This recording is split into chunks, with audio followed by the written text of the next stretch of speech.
ล่องเสียงข้างในแล้วทีนี้มันลามออกมาข้างนอกเป็นก้อนประมาณ4 เซนก้อนเนื้อค่ะเป็นก้อนเนื้อใหญ่ออกมาค่ะตรงข้อ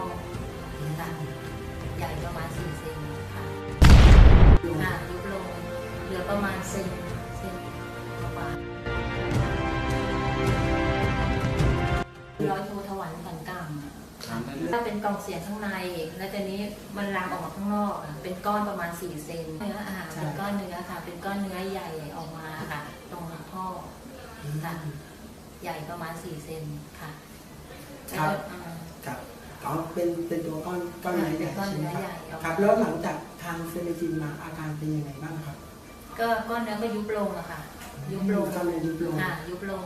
เหลือประมาณเซนกว่าๆอะไรอย่างนี้นะคะก็ดีขึ้นครับค่ะแล้วไม่อักเสบด้วยใช่ไหมครับค่ะอักเสบด้วยมีเลือดออกด้วยอะค่ะเป็นเชื้อราด้วยใช่ไหมใช่ค่ะตอนนี้ก็ยุบลงแล้วก็เชื้อราก็แห้งไม่มีแต่เลือดก็ไม่ไหลแล้วแต่อันนี้พี่ทานมากี่ชุดนะครับมัน3 ชุด